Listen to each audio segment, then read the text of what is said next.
شروع کرتی ہوں اللہ کے نام سے جو بڑا مہربان نہایت رحم کرنے والا ہے۔ عاصم بن زمرہ نے لکھا ہے کہ ایک بار حضرت مولا علی مدینے کی گلیوں میں گھوم رہے تھے۔ آپ کی نظر ایک لڑکے پر پڑی جو لڑکا رو رو کر اللہ تعالیٰ سے یہ دعا مانگ رہا تھا کہ اے اللہ تعالیٰ مجھ میں اور میری امی جان میں انصاف فرما دے۔ آپ نے اس لڑکے سے رونے کا سبب دریافت کیا تو لڑکے نے روتے ہوئے عرض کی، یا علی، میری ماں نے مجھے پیدا کیا، میری پرورش کی ہے، اب اس نے مجھے گھر سے باہر نکال دیا ہے، میری ماں مجھ کو اپنا بیٹا ماننے سے انکاری ہو رہی ہے۔ مولا علی اس لڑکے سے اس کی ماں کے بارے میں پوچھتے ہیں تو وہ لڑکا کہتا ہے کہ میری ماں فلاں قبیلے سے تعلق رکھتی ہے۔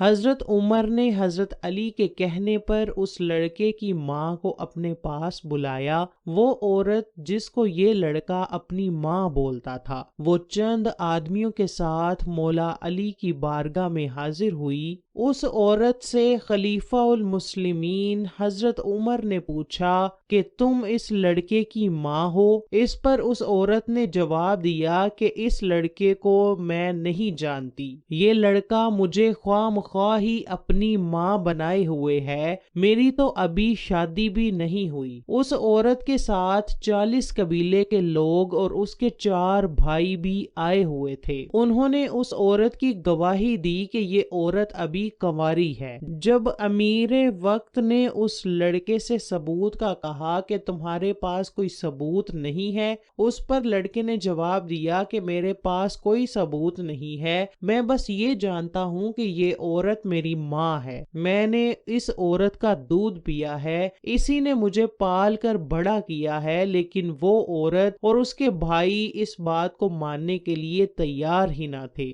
لڑکے کے پاس کوئی گواہی نہ تھی۔ اس پر حضرت امیر المومنین حضرت عمر رضی اللہ تعالی عنہ نے اس لڑکے کو جھوٹ بولنے پر کوڑے مارنے کا حکم دیا۔ جب اس لڑکے کو کوڑے مارنے لگے تو وہاں سے مولا علی کا گزر ہوا۔ جب اس لڑکے نے مولا علی کو دیکھا تو اس لڑکے نے مولا علی کو پیچھے سے آواز دی، یا علی، مجھے ان لوگوں سے بچا لیں، یہ لوگ میری بات کا یقین نہیں کر رہے ہیں، یہ لوگ مجھے جھوٹا کہہ رہے ہیں۔ حضرت علی رضی اللہ تعالی عنہ نے حکم دیا کہ اس لڑکے کو حضرت عمر کے سامنے پیش کیا جائے۔ جب اس لڑکے کو حضرت عمر کے سامنے پیش کیا گیا تو حضرت عمر نے ان لوگوں سے پوچھا کہ اس کو واپس میرے پاس کیوں لے کر آ گئے ہو؟ ان لوگوں نے جواب دیا کہ ہم مولا علی کے حکم سے اس لڑکے کو دوبارہ آپ کے پاس لے کر آ گئے ہیں۔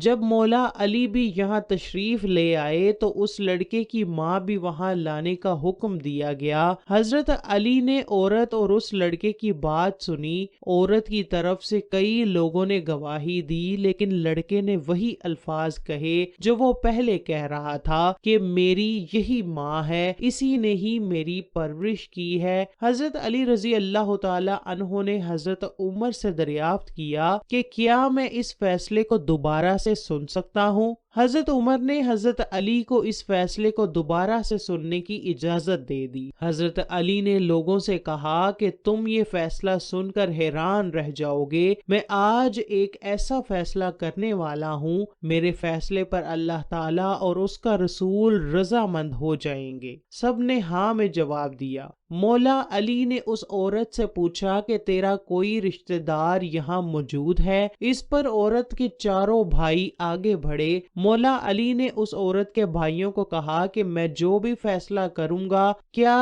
تجھے سب منظور ہوگا؟ انہوں نے کہا کہ ہاں مولا علی، ہم کو منظور ہوگا۔ مولا علی نے ان 4 بھائیوں کو کہا کہ تم اللہ تعالیٰ کی خاطر اپنی بہن کو 400 درہم میں اس لڑکے کے ہاتھ فروخت کر دو، یہ لڑکا اس عورت کے ساتھ نکاح کر کے اس کو اپنی بیوی بنا کر اس کے ساتھ ہم بستری کرے۔ یہ بات سنتے ہی اس عورت نے کہا کہ یہ تو خدا کا غضب ہے، اگر میں نے اس لڑکے کے ساتھ نکاح کر کر لیا تو میں جہنمی بن جاؤں گی۔ اس عورت نے سب کے سامنے یہ بات تسلیم کر لی کہ یہ میرا ہی بیٹا ہے۔ ایک ماں کس طرح اپنے بیٹے سے شادی کر سکتی ہے؟ اس پر مولا علی نے اس عورت سے دریافت کیا کہ تم نے پہلے کیوں نہیں تسلیم کیا کہ یہ میری اولاد ہے؟ اس پر عورت بولی کہ میرے بھائیوں نے میری شادی ایک امیر ترین آدمی کے ساتھ کر دی تھی۔ جیسے جیسے میرا بچہ جوان ہوتا گیا تو میرے بھائیوں نے مجھ کو اپنے بچے سے علیحدہ کر دیا، مجھے ڈراتے رہے کہ تم اس لڑکے کو بھول جاؤ، مگر میں اپنے بچے کو یاد کر کر کے بہت ہی زیادہ روتی رہتی تھی۔ یہ باتیں کرتے ہوئے وہ عورت اپنے بچے کو ساتھ لے کر وہاں سے روانہ ہو گئی۔